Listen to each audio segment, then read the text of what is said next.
Apa hikmah? Apa maslahat dari diciptakannya maksiat, diciptakannya dosa, dan ditakdirkannya bagi hamba? Jawabannya adalah jawaban yang pertama, wajib kita mengimani dan membenarkan apa yang Allah Subhanahu wa taala beritakan di dalam Al-Qur'an dan yang diberitakan oleh Rasul sallallahu alaihi wasallam di dalam sunnah. Apa itu? Maksiat akan terjadi sebagaimana taat pun akan terjadi.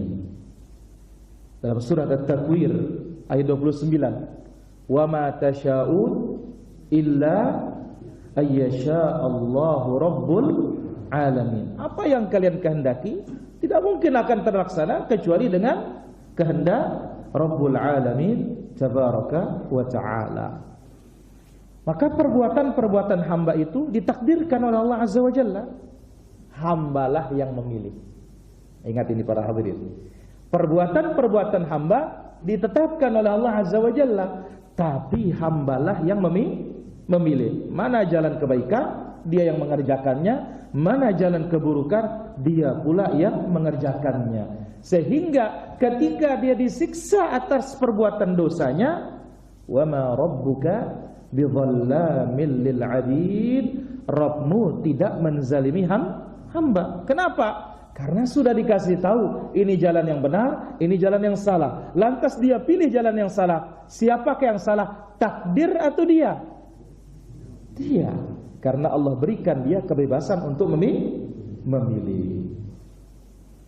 Dengan demikian para hadirin rahmatullah subhanahu wa ta'ala, jawaban yang pertama, apa hikmah adanya dosa? Apa hikmah adanya maksiat? Hikmah yang pertama, sebagaimana kita sebutkan, adalah wajib kita beriman apa yang terjadi itu dikehendaki oleh Allah Azza wa Jalla. Keburukan akan terjadi sebagaimana terjadinya kebaikan. Allah Azza wa Jalla yang maha tahu. Apa hikmahnya? Karena terkadang kita tidak tahu hikmah tersebut.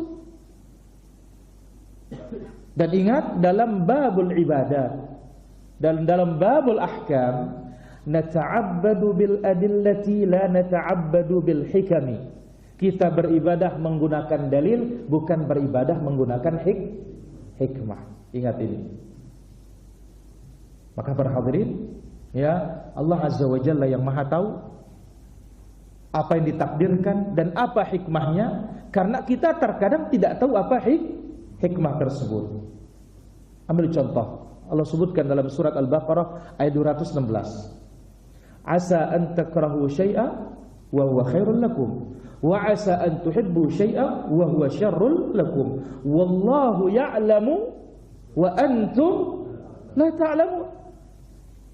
Ya, bisa saja kalian membenci sesuatu yang itu lebih baik untuk kalian, dan bisa saja kalian mencintai sesuatu yang itu buruk untuk kalian. Allah lah yang maha tahu, kalian tidak mengetahui. Baik, berarti apa hikmah diciptakan dosa dan maksiat? Hikmah yang pertama, mujahadatul ma'asi wad-dzunub. Allah ingin menampakkan kita ini berjuang melawan dosa dan maksiat. Karena dengan adanya usaha dan perjuangan itu nampaklah kesungguhan seorang hamba dan tidak. Ini hikmah di antara hikmah yang akan menjadikan kita takut kepada Allah Subhanahu wa taala. Jangan sampai kita diuji oleh Allah Subhanahu wa taala dengan perbuatan dosa dan maksiat ini. Ini hikmah yang pertama, yaitu Allah Azza wa Jalla ingin menampakkan hambanya yang bersungguh-sungguh, yang melawan dosa, menghentikan dosa dan menghentikan maksiat. Karena dari sini nampak nanti, oh ini sungguhan, ini tidak sungguh.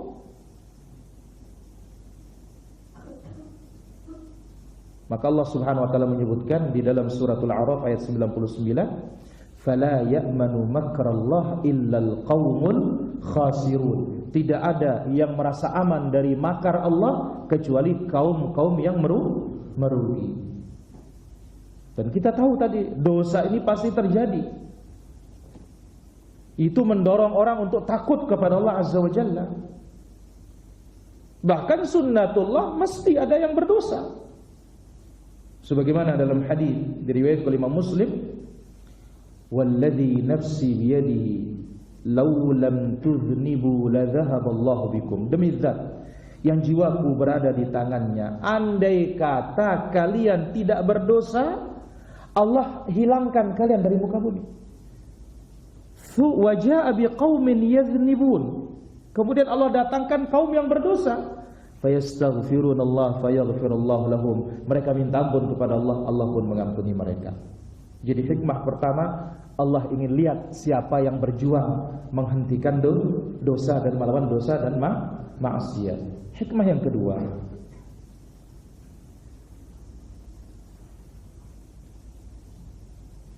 tahqiqus sifatir Rabb tabaraka wa taala. Hikmah adanya dosa dan maksiat ini ingin menetapkan kepada kita sifat Allah Subhanahu wa taala yang Maha Pengampun. Sifat Allah Subhanahu wa taala yang Maha Pemaaf. Sifat Allah Subhanahu wa taala yang penuh dengan kasih sayang. Ini hikmahnya para hadirin. Kenapa adanya dosa dan maksiat itu? Allah ingin menetapkan kepada kita, menampakkan kepada kita sifat maghfirahnya, sifat rahmatnya, sifat afunya.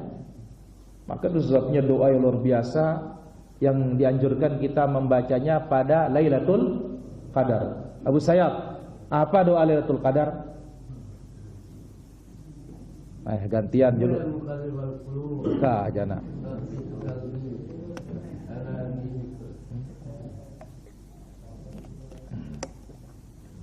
Ya muqallibal qulub tsabbit qalbi ala dinika. La ilaha illallah. Bagaimana Iqbal? Betul ini Iqbal? Doa Lailatul Qadar. Allahumma innaka afuwun tuhibbul afwa fa'fu anni. Ulangin Abu.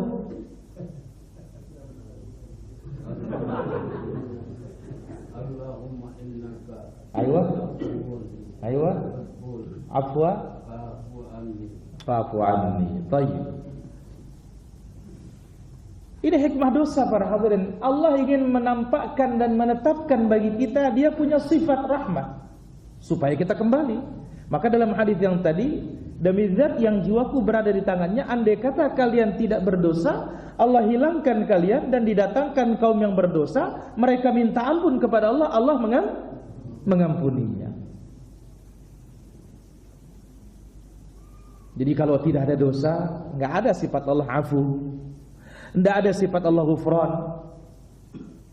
Ya, dan banyak lagi hikmah-hikmah yang lain Allah Azza wa Jalla menetapkan adanya dosa dan maksiat. Ya, salah di antaranya juga para hadirin supaya ada isinya neraka itu.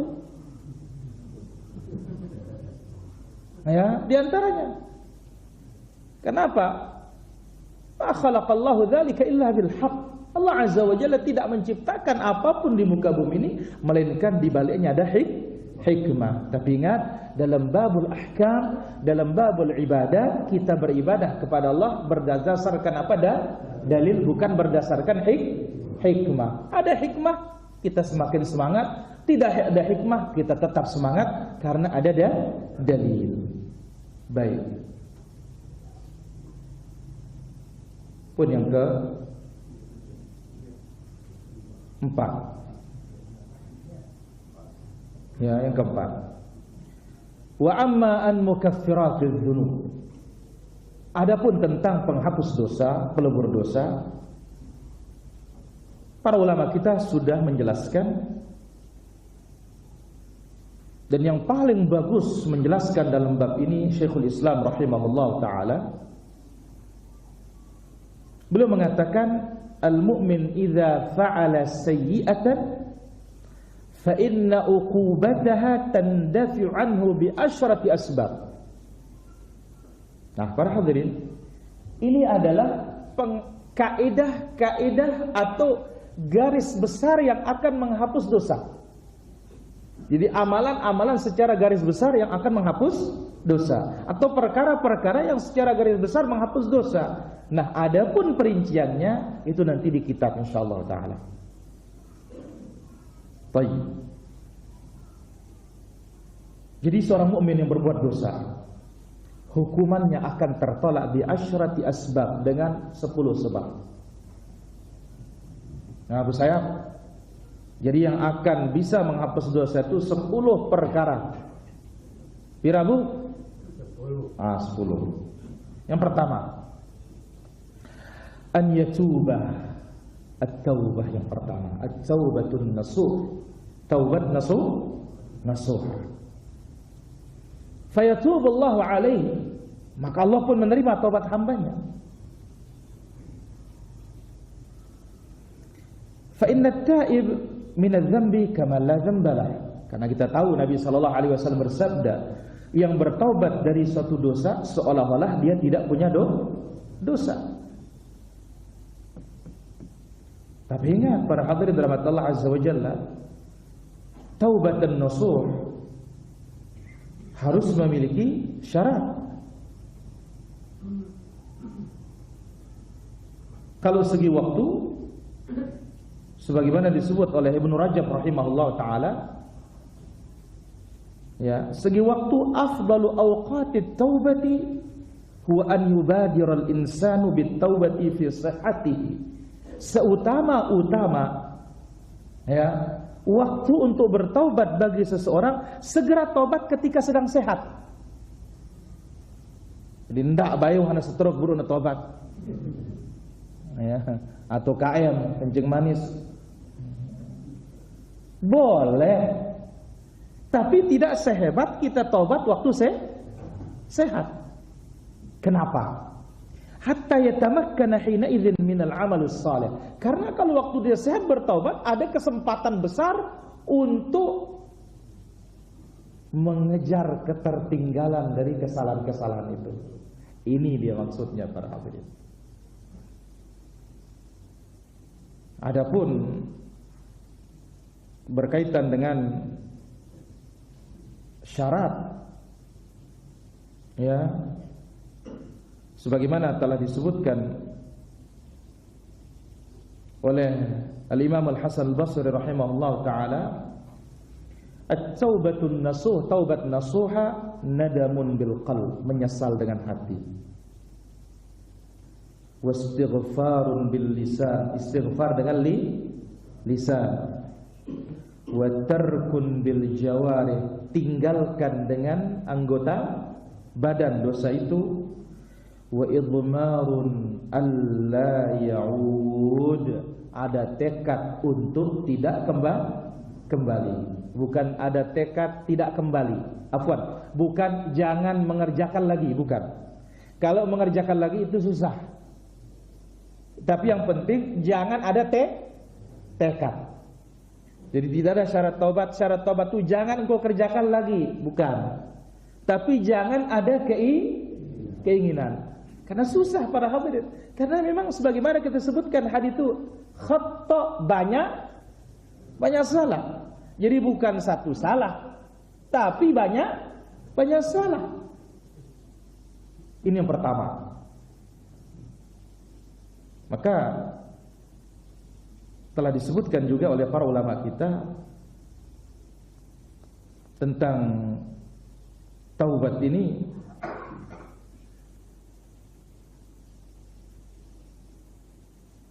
apa kata mereka?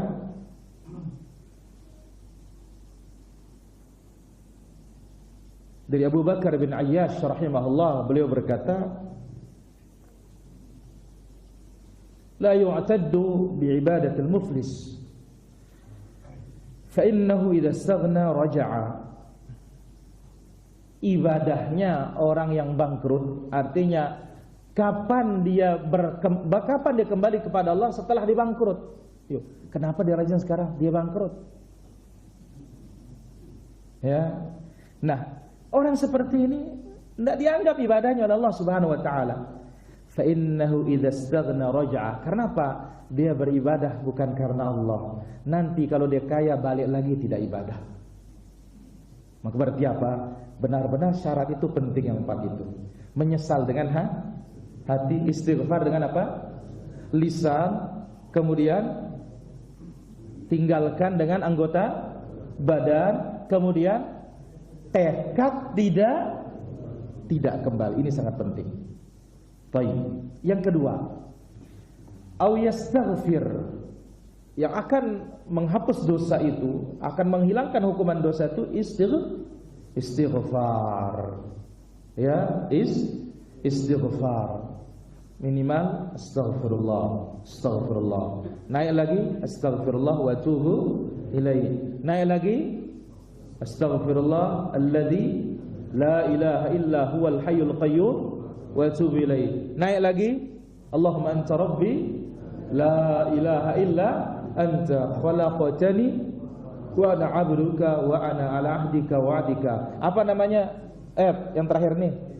Sayyidul istighfar. Yang ketiga, au ya'mal hasanatin tamhuha, atau dia berbuat perbuatan-perbuatan baik yang akan menghapus dosa-dosa tersebut. Karena kaidahnya innal hasanat yudhibnas sayyi'at. Sesungguhnya kebaikan itu akan menghapus keburukan.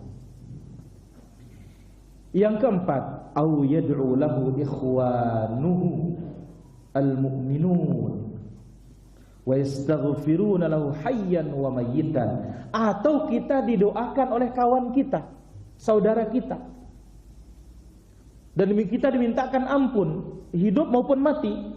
Maka betapa dahsyatnya doa Rabbighfirli wa liwalidayya walil muslimina wal muslimat wal mu'minina wal mu'minat. Ini jangan lupa nih para jemaah.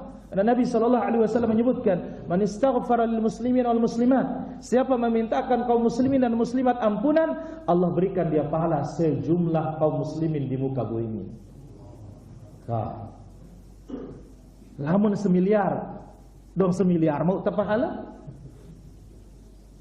Maka disebabnya Sufyan Ats-Tsauri rahimahullah taala mengatakan ketika menafsirkan surah Luqman ayat 14, anishkurli wali walidayka ilayyal masir, bersyukurlah kepadaku dan kepada kedua orang tuamu dan kepadaku engkau kembali. Man adda as-salawat al-maktubah faqad syakarallah. Siapa yang melaksanakan salat wajib, maka dia sudah bersyukur kepada Allah. Wa man istaghfara liwalidayhi aqibahuma, dan siapa yang memintakan orang tuanya ampunan di ujung salat, faqad syakara lahuma, maka dia telah berterima kasih kepada kedua orang tuanya. Jangan lupa ini minimal. Tony, itu yang tadi itu dibawa oleh Ibnu Hajar Al-Fathul Bari. Ya, Rabbighfirli wa liwalidayya walil muslimina wal muslimat. Dan ini adalah doa yang dianjurkan oleh ulama salaf untuk memperbanyaknya nih. Jadi para ulama salaf yastahibbun, menganjurkan perbanyak doa. Rabbighfirli wa liwalidayya walil muslimina wal muslimat wal mu'minina wal mu'minat. Abu, ulangin Abu, coba dulu. Usayab.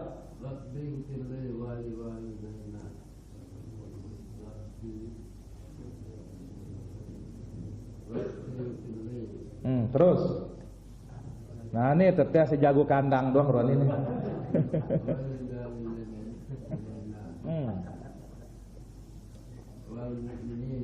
Ayo wah.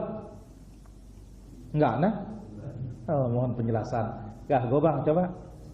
Rabbighfirli wa liwalidayya walil muslimina wal muslimat wal mu'minina wal mu'minat. Masya Allah, alhamdulillah. Dahlin, mana dia? Coba. La ilaha illallah.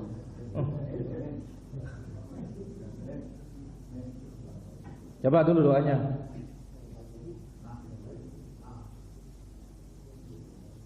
Tulak be kadung mik. Nah, masalah doa kita. Kita nanya dia nanya kita. Kahurung wah, bareh wah. Baik. Jadi yang ketiga, yang keempat dulu tadi, apa berdoa? Kita didoakan oleh saudara kita seiman dan kita dimintakan baik untuk orang mati maupun orang hidup. Yang kelima, au yahduna lahu min thawabi a'malihim ma yanfa'uhu Allahu bihi, atau dihadiahkan untuknya pahala amal saleh. Dihadiahkan untuknya pahala amal saleh yang Allah Subhanahu wa taala jadikan dia bermanfaat.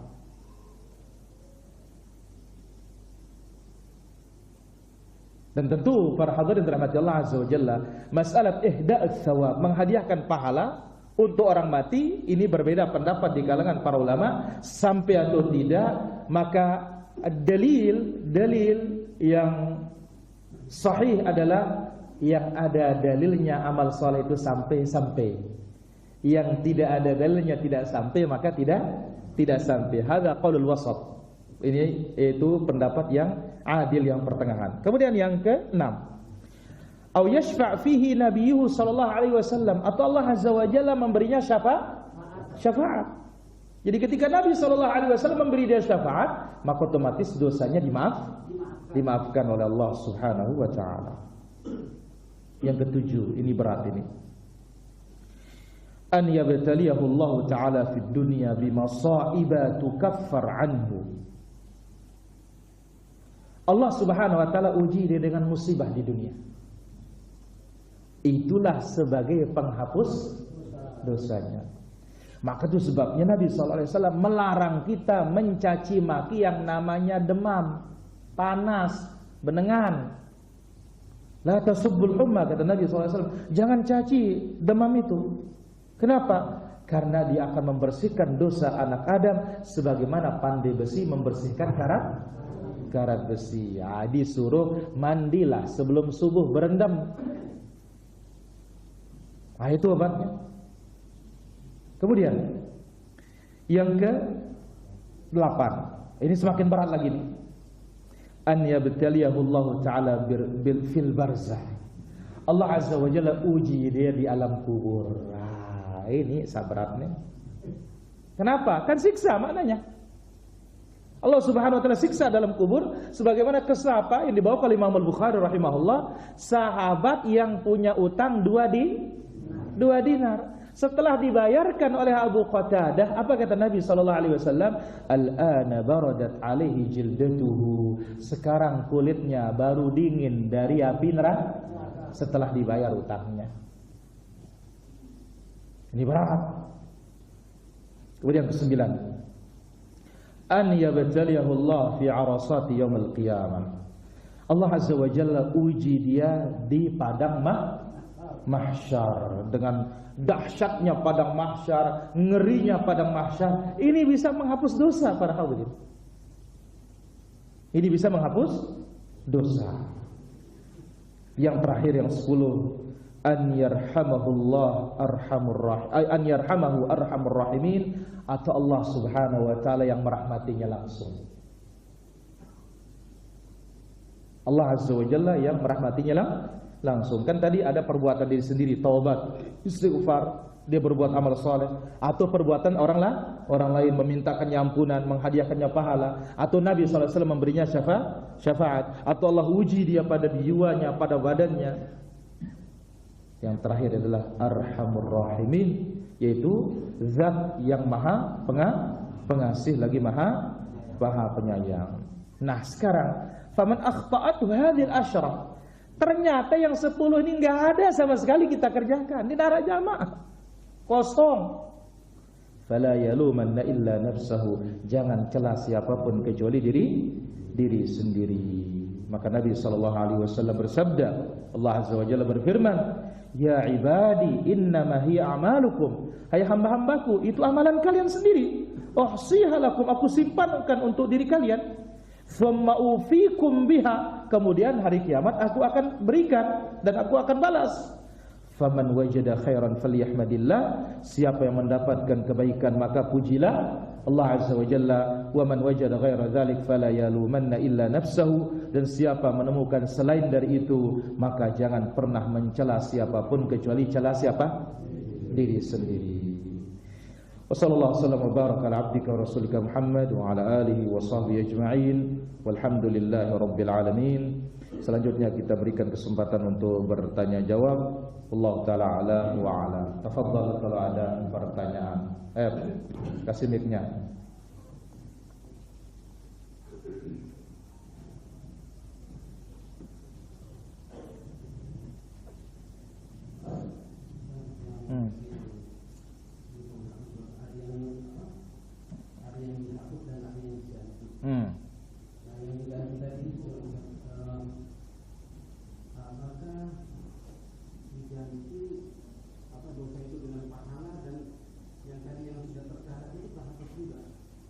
Ingat, dosanya dihapus. Setelah dihapus kasih pahala. Ini maknanya. Beda dengan pertama, sekedar dihapus dosa, pahala nggak ada kecuali kalau berbuat baik lagi. Kalau yang kedua ini pahala dosanya sudah dimaafkan, ini maknanya dihapus, dimaafkan, kemudian dia ada tambahan pahala lagi. Jadi kalau yang pertama itu selamat dari api neraka, kalau masuk surga, yang kedua ini sudah selamat plus surganya tinggi. Allah taala ala wa ala. Baik, ada lagi pertanyaan? Ya, Pak Lutfi. Terkait dengan bolehkah kita berkhayal di mana khayalan kita itu memotivasi kita untuk beramal soleh dan penderitaan itu dirasakan ringan. Baik. Tidak ada lebih hebat Pak Lutfi kecuali apa? Belajar dalil. Ya, berkhayal tentang misalnya andai saya masuk surga, saya akan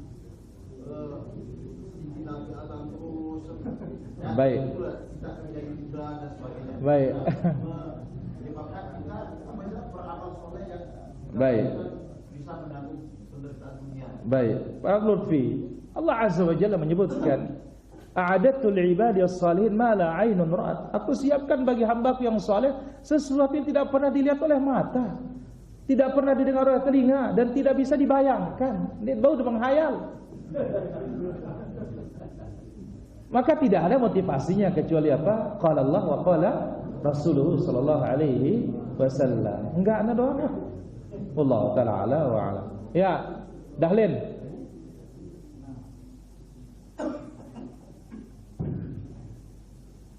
Nah, masalah sihir ini Ustaz. Nah, ala dengan yang turun dari Ustaz. Apa yang dia nak? Jadi yang pada turun bersiap sama gue kira-kira bersenang berbicara buang tujuh kita kamu namos atau bagian sirik ini lalu aku nanggung enggak kita itu Ustaz untuk beri dosa lalu aku nanggung enggak terus sampai percaya mana sahaja Ustaz Ustaz menerima Ustaz kalau enggak aku enggak ada pendidikan tapi sudah bercerita tentang apa? Katakan aku nek. Masbuh mengumumkan Allah tulis ulum dewa alam pada uras hidup di bangsa yang diminta di tempat malam berarti sebagai semacam menolak wajah Ustaz. Terus pertanyaan saya ini Ustaz, nek sirik ini gimana Ustaz? Ya rana selai 5 likur. Nah boleh ini. Kenapa? Disebutkan dalam kitab Tauhid, faqus sihir bis sihir. Itu namanya nusyrah. Melepas sihir dengan sihir ini tidak boleh. Kita lepas dia dengan Al-Quran dan Sunnah. Jelas dah, Lin? Jelas betul. Ya, tabat. Ya. Ya, lanjut Abu. Saya Hmm. apakah dia Siapa dia ini? sholat melebur dosa niki? La ilaha illallah. Apakah apa dia dapat nanti? Oh. Di akhirat nanti. Salat melebur dosa. Kemudian yang salatnya apa didapat di akhirat nanti? Jadi pertanyaannya apa mukna? Surga. Ya, orang yang mendirikan salat, kita tahu dari satu salat ke salat yang lainnya mukaffiratul dzunub, akan menghapus dosa. Dan orang-orang yang salat ini, lihat, amalan yang pertama dihisab oleh Allah Azza wa Jalla adalah apa? As-salat. Maka tidak ada tempat yang paling mulia kecuali dimasukkan ke dalam surga Allah Subhanahu wa taala. Wallahu taala ala wa alam. Lanjut Abu. Lanjut. Nado niki Allahumma innaka afun Tuhibbul afwa. Afwan. La ilaha illallah. Apakah dia kapan dia Kapan Lailatul Qadar? Ini nanti tunggu bulan puasa. Tunggu bulan puasa, tunggu 10 malam terakhir. Tiap malam sholat terus, jangan ada yang congang sholatnya. Ya, terus insyaallah pasti dapat. Sebagaimana dibawakan oleh sahabat yang mulia Ibnu Mas'ud radhiyallahu an, "Man qama as-sanah", siapa yang berdiri sholat malam setahun pasti dapat Lailatul Qadar. Jelas Abu? Lanjut. Nah, dari perang jihad niki Ainullah perang jihad katanya. mengenai perang jihad dan niki dekna arania berlimpah berlama. Terus?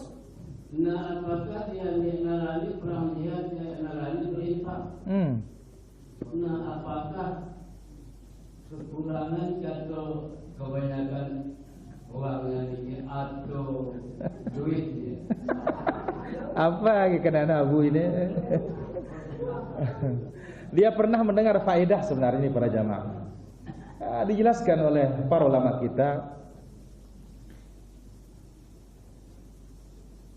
Apa kata mereka? Asy-syaja'atu wal judu qarinan. Awas asy-syaja'atu was-sakha'u akhawat. Ini ucapan Imam Az-Zahabi rahimahullah. Keberanian dan kedermawanan itu bersaudara. Faman lam yajud bimalihi falan yajuda binafsihi. Orang yang tidak berani mengorbankan hartanya tidak bakalan berani mengorbankan nyawanya. Ini kaidah nih para jamaah sudah ini. Lamun pelit jana ini nagin bani wah perang ini. Ya, ini dibawakan oleh Imam Az-Zahabi dalam kitabnya Siyar A'lam An-Nubala. Jadi as-sakha'u asy-syaja'atu was-sakha' akhawan. Ya. Keberanian dan kedermawanan itu bersaudara. Faman lam yajud bimalihi falan yajuda binafsihi. Yang tidak berani mengorbankan hartanya maka tidak akan pernah berani mengorbankan apa? Nyawanya. Ini dalam kitab Siyar A'lam An-Nubala jilid yang ke-19 halaman 295. Allah 235. Allah taala ala wa alam. Baik, silakan ada lagi yang lain bertanya. Ya, nih kasih dulu Bang Dudung nih. Masalah kebaikan yang memasukkan dosa itu apakah termasuk dosa besar atau? Baik. Masalah kebaikan yang menghapus dosa, apakah dosa besar juga? Kalau dia tidak punya dosa kecil, dosa besar juga. Hadis Abu Ayyub Al-Ansari radhiyallahu anhu, Abu Dzar gitu. Ya Rasulullah, ausini. Ya Rasulullah, tolong kasih wasiat. Dari Imam Ahmad. Nabi bersabda, "Idza 'amilta sayyi'atan fa'atbi'ha hasanatan."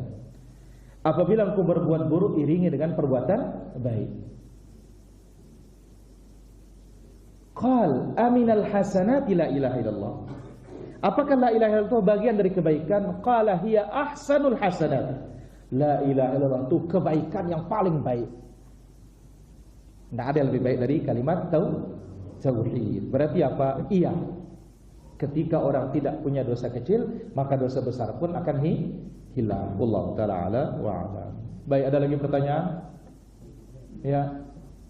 Apakah ada sunnahnya sholat sunnah taubat itu apa? Ada.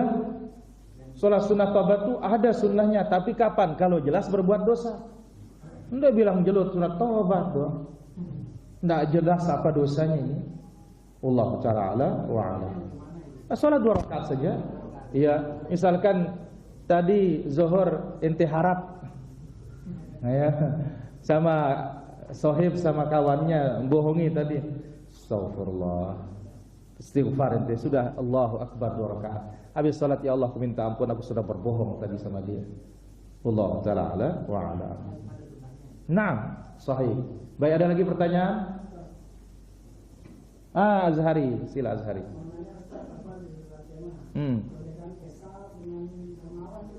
Apa? Ya berbeda. Ihsan itu lebih dari sekedar dermawan. Ya. Jadi ihsan itu lebih dari sekedar dermawan. Ya. Ihsan ini ketika tidak diminta dia duluan yang memberi. Wallahu ta'ala wa a'lam. Ya, gobang gocir. 1.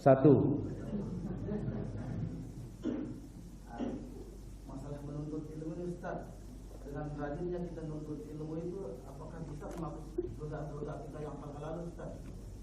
Bisa, asal benar-benar. Jangan sekedar senang-senang saja. Ya, benar-benar diamalkan ilmu itu. Karena yang akan menghapusnya adalah dengan kita mengamalkan ilmu tersebut. Wallahu ta'ala wa a'lam. Demikian para hadirin rahmatullah azza wajalla. Ba'dal maghrib kita sambung di Masjid At-Taqwa.